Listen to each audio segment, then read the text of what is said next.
When 14-year-old Sarah Miller lost her sight in a devastating car accident, doctors told her family she might never smile again. But there was one thing that could still bring light to her world: Elvis Presley's voice.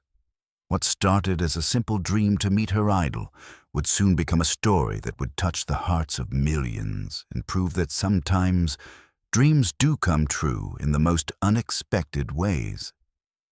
If you want to hear more untold stories of Elvis, his heartwarming moments and unforgettable encounters with his fans, don't forget to hit the subscribe button.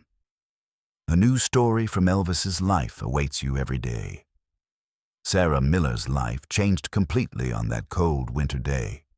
On the day her family moved from Atlanta to Nashville, a horrific accident on icy roads caused by snowfall took away 14-year-old Sarah's sight forever. During the long months she spent in the hospital, doctors told her family that Sarah had fallen into severe depression, stopped talking, and lost all interest in life. "Your daughter is experiencing very deep psychological trauma," Dr. Harrison told the family. "In addition to losing her sight, the shock she experienced has made her completely withdraw. You need to find something that will reconnect her to life."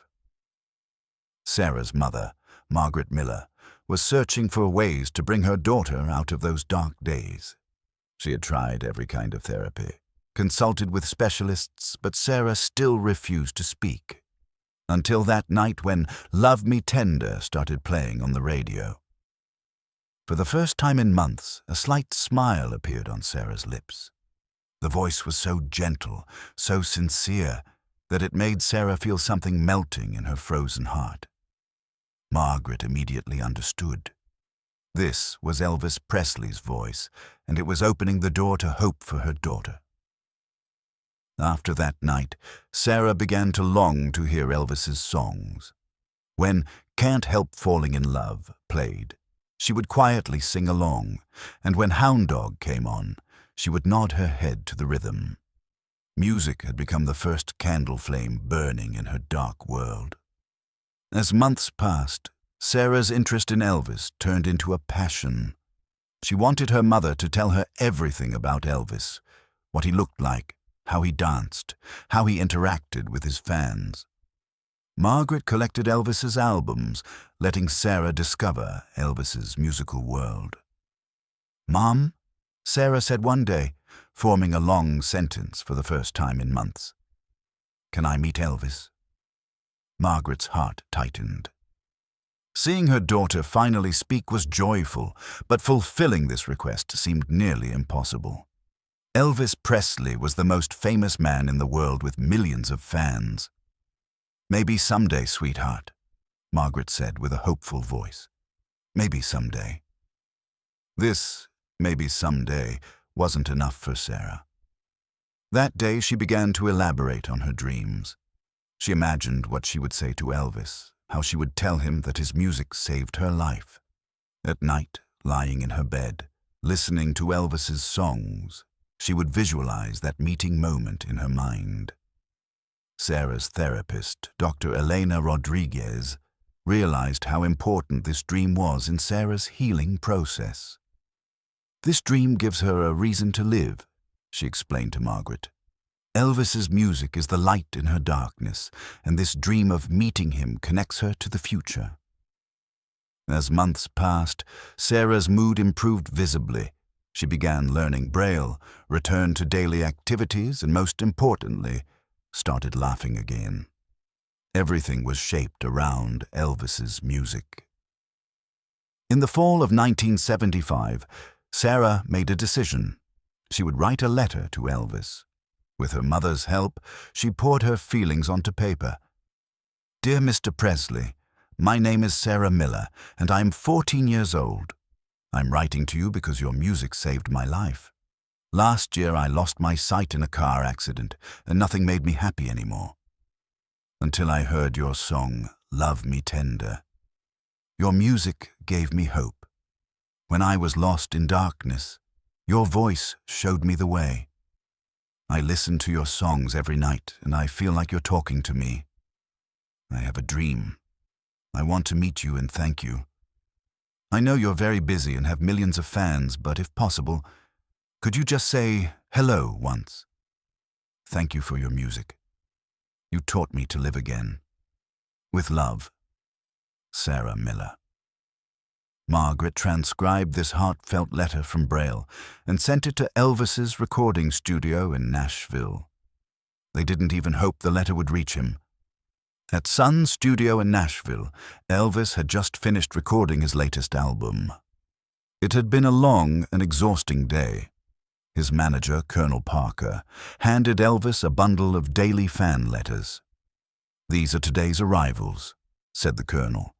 "Most are normal fan letters, but there are a few interesting ones." Despite his fatigue, Elvis loved reading fan letters. Learning what his music meant in his fans' lives always moved him. When he opened Sarah's letter, the first sentences shook him deeply. As Elvis read the letter, his eyes filled with tears. Learning that his music was a light in a girl's darkness moved him tremendously. Sarah's pure sincerity and hope-filled words left a deep mark on Elvis's heart. "Colonel," Elvis said after finishing the letter, "we need to do something about this girl." Colonel Parker knew Elvis's special connection with fans, but this time there was a different tone in Elvis's voice. This wasn't just a fan. This was a special situation. "What are you thinking of doing, Elvis?" asked the colonel. Elvis thought for a moment. "I'm going to give a concert in Nashville, and I'm going to invite this girl, but that's not enough." He paused, and his eyes lit up. "I want to meet her privately." Margaret Miller was preparing dinner in the kitchen when the phone rang. When the voice on the other end introduced himself as Elvis Presley's assistant, she initially thought it was a joke. "Mrs. Miller, Mr. Presley received your daughter Sarah's letter and was very moved. He has an offer for you."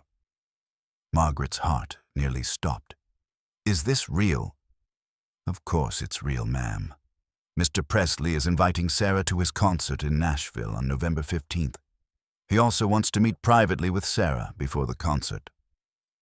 Margaret's hands were shaking as she hung up the phone. She didn't know how to give this news to Sarah. When she found her daughter, Sarah was listening to her favorite Elvis song, "Can't Help Falling in Love."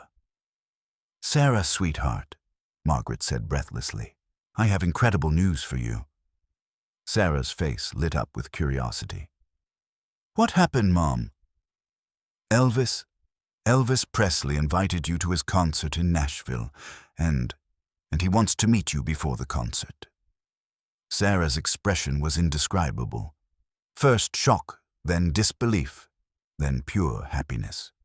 As tears streamed down her cheeks, she asked, "Is this real, Mom? Will it really happen?" "Yes, sweetheart, it's real. Your dream is coming true." November 15th, 1975, was the most important day of Sarah Miller's life.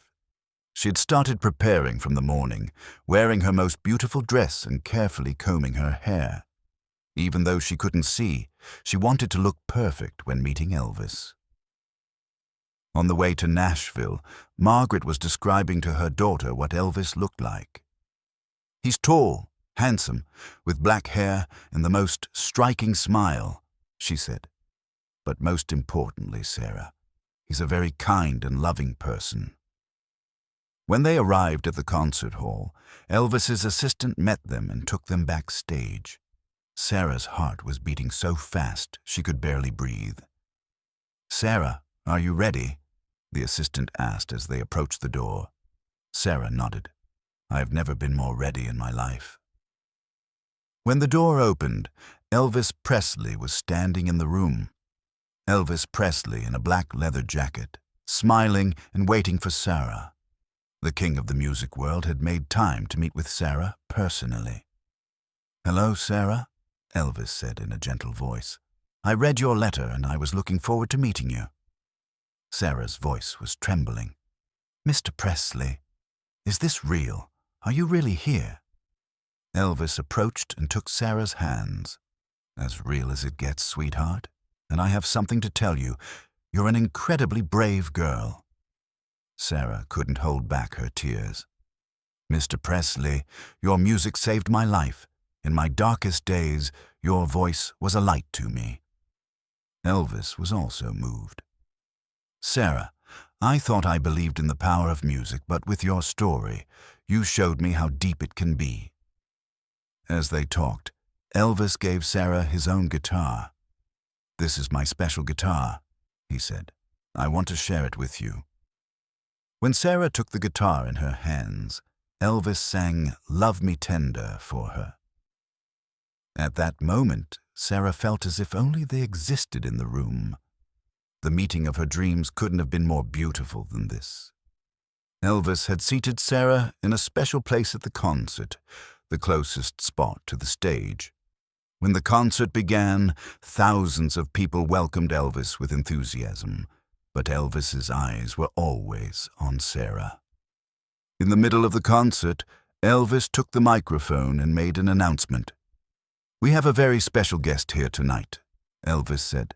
"A young lady named Sarah Miller, and her story reminded me of the true power of music." The hall was silent. Elvis continued. "Sarah found the light of music in life's most difficult times, and this taught me how powerful hope can be. I'm singing this song for Sarah." When Elvis began singing "Can't Help Falling in Love," the hall was mesmerized. Sarah was engraving every note in her heart to remember that moment forever. When the song ended, Elvis left the stage and came straight to Sarah. He lifted her up and hugged her, saying, "Thank you, Sarah. You gave me a great gift today." After that night, Sarah's life changed completely. Her meeting with Elvis affected not only her, but everyone who witnessed that concert. Sarah's story appeared in local newspapers, then spread to national media. But the most important change was in Sarah herself. She now had plans for the future. She wanted to pursue a career in music. She began learning piano and started writing her own songs. Elvis was also deeply affected by this meeting. Sarah's courage and hopeful perspective reminded him of the true meaning of music. In his subsequent concerts, he often talked about Sarah and told his fans they should never give up hope. Margaret Miller felt how grateful she was to Elvis as she watched her daughter's transformation. Elvis, who took time and gave this gift to her daughter, had given Sarah not just a meeting, but a new life. As years passed, Sarah's story became legendary. What happened that night in Nashville left a mark not only on Sarah's life, but on the lives of thousands of people who were there. Elvis's special attention to a fan showed that he was not just a musician, but a person with a big heart. As Sarah grew up, she became a musician and reflected the love and understanding she learned from Elvis into her own music. She often told about that night at concerts and told people they should never give up hope. Elvis's death in 1977 deeply saddened Sarah, but the strength and inspiration he gave her at that moment never faded. Elvis's words, "Music brings everyone together," became Sarah's life philosophy. Sarah Miller's story shows how great the power of music and love can be. Music that was light in a girl's dark days eventually brought that girl together with her idol and enriched both their lives. Elvis Presley wasn't just the king of the music world. He was also a person who carried the most beautiful qualities of humanity, truly loved his fans, and did everything he could for their happiness.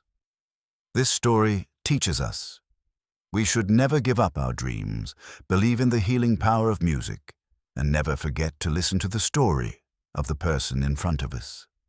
Because sometimes, the moment that will change our lives is much closer than we expect. Sarah Miller is now in her 60s, still making music and passing on the love Elvis taught her to new generations. What happened that night in Nashville went down in history as an unforgettable story, proving that music has no boundaries and love can overcome any obstacle. And Elvis's words from that night still echo in her ears. Music doesn't need eyes to see, it needs a heart to feel.